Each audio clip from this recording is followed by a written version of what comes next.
High school sweetheart wife acting suspicious. Just need some advice on how I should go about this weekend. I planned on staying, but maybe I should leave with the kids. Well, act like I'm leaving and set up cameras? We had cameras, but I took them all out after rearranging the garage years ago. I remember it like it was yesterday, the first time I met Sarah. It was late in my freshman year of high school and I had just made the varsity baseball team. That was a big deal for me.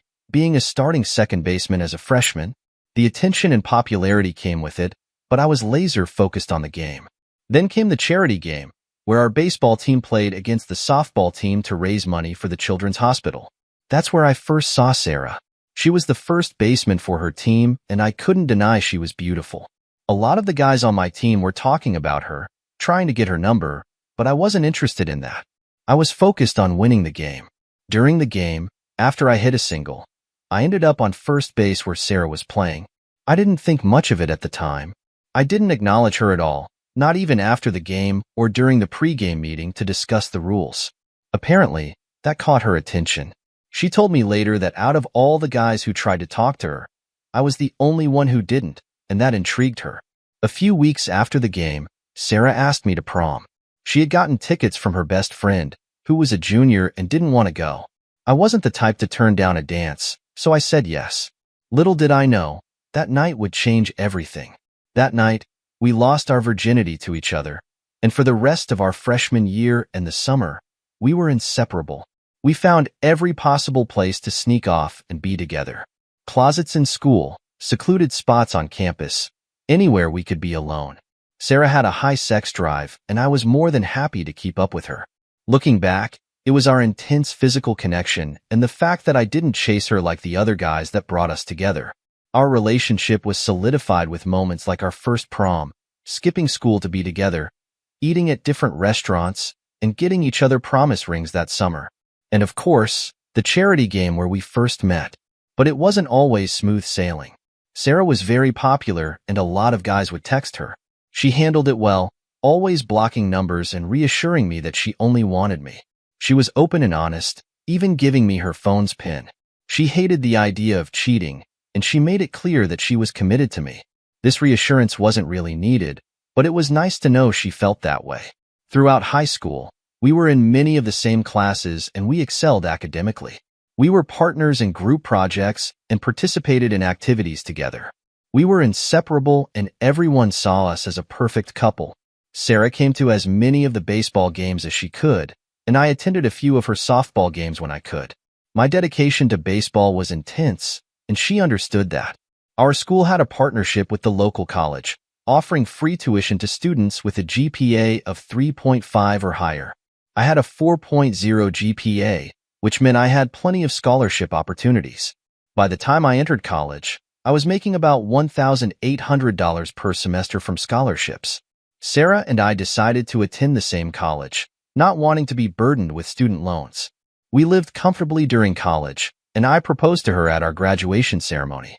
It was a big deal, and our friends and family were thrilled. I had a graduation. I made sure Sarah had the wedding of her dreams. I was already doing well financially, working as a lawyer specializing in insurance cases. I was the sole breadwinner for the first 3 years of our marriage, while Sarah focused on selling items online through her flower store and completing her studies in cosmetics. She enjoyed staying at home and was very appreciative when I renovated our garage into a salon area for her business. Around her 6th year of marriage, we decided to start a family. Our son Isaiah was born first, and he changed my world. And 18 months later, our daughter Abigail came along. Life was good. We had financial stability, and Sarah decided she only wanted 2 kids after the exhausting experience of Isaiah's birth. She had her tubes tied, and we settled into our new routine as a family of 4. Fast forward to now. Sarah and I are 35 years old, and her kids are 7 and 5. Recently, I've noticed some changes in Sarah's behavior. She started leaving the kids with friends more often and coming home late. Initially, I assumed she was busy with salon appointments, but there was more to it. Our sex life, which had already been slowed down, became almost non-existent. Sarah seemed upset about it, but I planned to make it up to her by spending a weekend together, just the 2 of us. Then things got worse. Sarah started coming home very late, sometimes with hickeys on her neck. When I asked about them, she said they were from bee stains. I believed very first, I'm not well versed in gardening or bee behavior. But deep down, I knew something wasn't right. She had always been loyal, and the thought of her cheating never crossed my mind until now. As I pieced together these changes, the late nights, the unexplained hickeys, and her distant behavior, a feeling of unease settled in. I wanted to believe her, but the inconsistencies were becoming too hard to ignore. It was time to take a closer look at what was really happening. Let's get a quick reaction from the community. Time to take the kids on a drive and see what she is doing after work. Jip your schedule to make it you not as available. Coming home at random times, staying late at work, etc.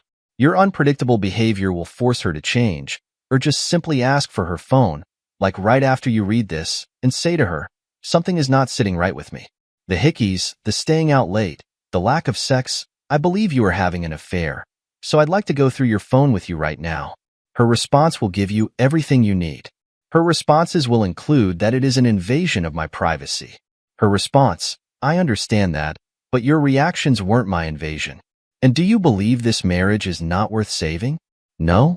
Okay, then I have my answer, and we'll move toward a divorce. Hands you your phone, sit with her, and go through it and pull up the recently deleted messages. Go through all apps. Know how to go through the phone. Update 2 days later.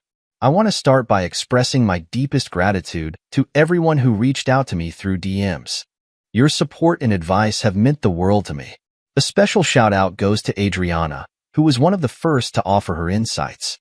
The journey has been an eye-opener for me, and I hope my story can serve as a cautionary tale to others. No one is immune to infidelity, no matter how perfect the relationship may seem on the outside. The truth came out in the most unexpected and brutal way possible. It all started when I noticed the changes in Sarah's behavior. She had become distant, often disappearing for long hours, returning home late at night with weak excuses. Her demeanor had shifted from warm and affectionate to cold and indifferent. I saw unexpected hickeys on her neck, which she brushed off as bee stings, even though I knew she was allergic. My gut told me something was wrong, but I wanted to believe in her so badly. I turned to Reddit, seeking advice and support from others who had been in my shoes. Many of you suggested various ways to investigate: checking your phone, showing up at an ounce to the work, putting a voice recorder in a car. I tried them all, hoping to either confirm my fears or put them to rest, but nothing prepared me for the devastating reality that awaited me. Earlier this evening, after I had asked Sarah several probing questions and changed my behavior, she and Brandon, my best friend, sat me down. The moment felt surreal, like a nightmare I couldn't wake up from. They could best.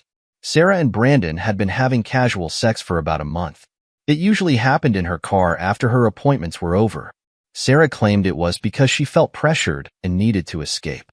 She said she was sorry that she didn't love Brandon and that it was just about the sex. Hearing this from Sarah was one thing, but hearing it from Brandon, my best friend, made it so much worse. Brandon, who had been there for me through thick and thin, had betrayed me in the most personal way possible. It was like losing two people I loved at once.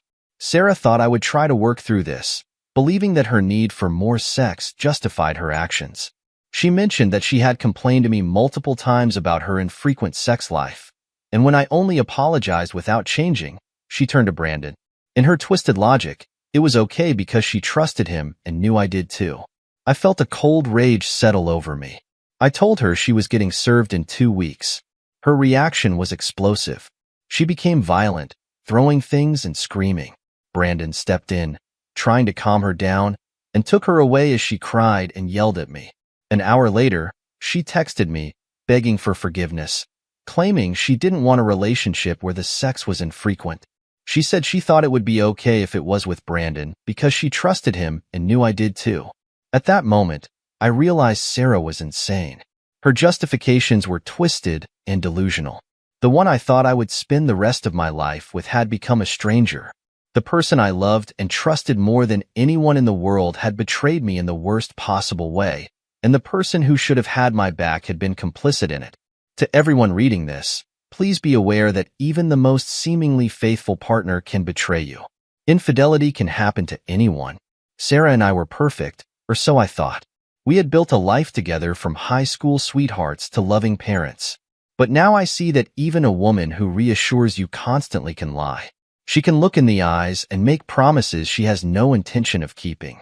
I hope that everyone can find faithful partners and never have to suffer the pain that comes from being cheated on. Thank you all for your support and understanding. This has been an incredibly painful experience, but it has also shown me the strength of the community here. Your advice, your stories, and your support have been invaluable. Part 3 of my story will be coming in about 2 weeks. I need some time to process everything and figure out my next steps. In the meantime, I will be answering any questions you have in the comments. I hope my story can help someone else avoid the heartbreak I am going through. Thank you again. Update, 4 days later. Hey everyone, Jack here. My name for those who wondering a lot of people asked. I want to start by thanking all of you for the incredible support and advice you've given me over the past few days. Your messages and comments have been a lifeline during this difficult time, and I appreciate every one of you. After reading all of your suggestions, I decided to take your advice. I went for an STD screening, and thankfully the results came back negative. But that wasn't the end of the story. I also did a rapid DNA test on both Isaiah and Abby. Isaiah is my son, but Abby is not my daughter. This news shattered me to my core. I've always had a nagging feeling about Abby. Her green eyes never made sense to me, considering both Sarah and I have blue eyes. Now that I know the truth, that's all I can think about. I regret getting the test because it's a constant reminder of Sarah's betrayal, and I can't help but wonder who Abby's real father is. Despite everything, I won't abandon Abby or send her to the devil of a mother. She deserves a loving father, and I will be that for her. I had a thought about during the time Abby was conceived. Sarah was working at a salon about an hour away, and I remember one of her co-workers vividly, Nathaniel. He had those same green eyes and even texted my wife as I said numerous guys did. She texted him back, but it was only to befriend. I thought nothing of it at the time because we were always in a good spot then. After dropping the kids off at my parents' house, I decided to drive to the salon, hugging and kissing Abby before I left. She told me if you loved me, which made me proud. I hate Sarah, but I love Abby with all my heart. When I got to the salon, I found out that Nathaniel was no longer working there. He left around 7 months before Abby was born. It dawned on me that Sarah probably told him she was pregnant, and he couldn't handle it. The clerk, after realizing who I was, gave me his address. She also mentioned that Sarah usually stopped working around 7 or 8 p.m. and Nathaniel would always drive her home. I didn't bother confronting him or asking her any questions. I already knew the truth after that, since she would come home around 1 a.m. I just added this to the long list of betrayals. Brandon texted me apologizing and telling me the news of what has been going on. He said that he had kicked Sarah out because she confessed to him that she had chlamydia. I told him to get tested and that I hoped he didn't have it, even though I would never be his friend again. He asked if I got tested, and I told him my results came back negative. I'll wrap it up here. There will probably be another update for part 4 in the coming week if I figure anything else out, and I've seen people in the past tell ex-spouses to out their soon-to-be ex-wife for having whatever disease she has, and no, I will not do that. Other than that, this is just what I've learned so far. Should I tell Nathaniel about his daughter if he doesn't know? I'm conflicted on if I should just keep it to myself. I don't know. I never thought I'd be in a situation like this. I've come to terms with it since I heard expect bad things will happen, and Abby has nothing to worry about if one day her real dad wants to be in her life. Update, 12 days later. Sorry for the late update. A lot has happened over the past week. My family has been incredibly supportive, and we just celebrated my daughter's birthday weekend. I also had to catch up with work after taking a few days off to process everything I learned about Sarah's betrayal. This part might upset some of you, and I understand if it does. I apologize in advance. After much consideration, I decided to let Sarah come back and live in the guest bedroom. Her parents wanted nothing to do with her unless I forgave her, which I won't. However, I couldn't bring myself to let her be homeless. She was my wife and is the mother of my children. I don't want anything bad to happen to her, but she has 3 months to find a new place to live. She can stay as long as she agrees to give me full custody of the kids and admits that Abby is a result of her infidelity in public city and doesn't pose a threat to the divorce or me losing anything. I want to make it clear that I have no interest in getting back with Sarah. I don't even find her attractive anymore because of everything she's done. Just yesterday, she walked out of the shower naked knowing I was in the next room and tried to change in front of me. I told her off, reminding her to see the doctor about her condition, and made it clear I don't want her and never will. The only thing I'm struggling with now is getting back out there. I haven't really thought about dating, but I think it would be nice to at least have some fun while the kids are with family and I have time to myself. It's a strange feeling trying to move on and think about a future without Sarah. There will be another update once Sarah gets served. She's receiving the papers through her parents' mail, so she'll have to talk to them eventually. Her life is a wreck, and I'm already moving past her trying to pursue new connections. The only concern I have is whether I'll be able to trust again, and if I'm having my soon-to-be ex-wife living in my guest bedroom will make any new partners uncomfortable. Thank you all for your continued support. I'll answer any questions you have in the comments. Update, 1 month later.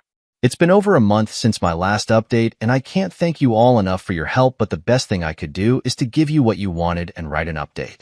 A lot has happened since I last posted, but this is kind of what I got. Sarah has been living in the BS bedroom for a little over 3 weeks now. The arrangement is far from ideal, but it was necessary to ensure the kids' stability during the transitional period. As expected, her parents were furious when they found out about her infidelity in the situation with Abby. They refused to take her in unless I forgave her, and took her back, which of course is not happening. The atmosphere in the house has been tense. Sarah oscillates between periods of tearful remorse and resigned compliance. She knows that any attempt to rekindle a relationship will be firmly rejected. Despite the emotional turmoil, I've managed to maintain a sense of normalcy for Isaiah and Abby. They're my top priority, and I am determined to shield them from as much of this chaos as possible. Sarah has agreed to give me full custody of the kids. We had a lengthy conversation about it, and she finally understood that it's in their best interest. She's also prepared a public statement admitting to her infidelity and confirming that Abby is a result of her affair. This will help ensure that the divorce proceedings go smoothly and that I retain custody of the kids without any disputes. In terms of her condition, Sarah did see a doctor and receive treatment for the chlamydia. She's now on medication and following the necessary steps to ensure it doesn't spread.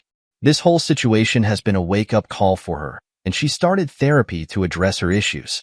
While I wish her the best in her journey to recovery, I have to focus on my own healing and moving forward. The divorce proceedings are well underway. Sarah was served with the papers on June 9th, and today is July 10th. We've had several meetings with our respective lawyers, and the process has been surprisingly smooth thanks to Sarah's compliance. She signed all necessary documents to ensure I get full custody of the kids, and we've agreed on a fair division of our assets. Sarah will take her online business and her personal belongings while I retain the house at my savings. We both agreed that this was the best way to minimize disruption for Isaiah and Abby. As for Nathaniel, reaching out to him was more challenging than I anticipated. I met him at a cafe, and his reaction was anything but remorseful. He was hostile, denying any involvement with Sarah at first. When I presented the facts, he became defensive, accusing me of trying to ruin his life. It was clear that he wanted nothing to do with Abby, even if the paternity test confirmed he was her father. He stormed out of the cafe, leaving the war, convinced the never that I need to protect Abby from people like him. Despite Nathaniel's reaction, I've decided to keep Abby's paternity to myself now. She's my daughter in every way that matters, and I won't let anyone hurt her. If Nathaniel ever decides to step up, we'll cross that bridge when we get there. But for now, I am her father, and that's all she needs to know. Moving on from Sarah has been challenging, but I found solace in my career and my children. Last weekend, we celebrated Isaiah's 8th birthday. I threw a small party at home with close family and friends. Seeing the joy on his face was priceless, and it reinforced why I'm doing all of this. Abby was thrilled to help decorate and choose the cake. Despite the underlying tension with Sarah, we managed to give Isaiah a memorable day. One of the hardest parts of the journey has been learning to trust again. I often find myself second-guessing people's motives and intentions. It's something I'm working on in therapy. My therapist has been fantastic, helping me process the betrayal and work through my feelings of anger and hurt. It's a slow process, but I'm making progress. As for Sarah's future, she has about 2 months left to find a new place. She's been looking for apartments and has even found a couple of promising options. I'm hopeful that she'll be able to move out soon, which will make it easier for all of us to move forward. In the meantime, we've established clear boundaries. She knows not to cross them, and I've made it clear that any attempts to rekindle our relationship will be shut down immediately. This may be the last update, but if not, for now, I'm focusing on my kids, my career, and my own healing. But thank you so much for the people who've helped me. You know who you are.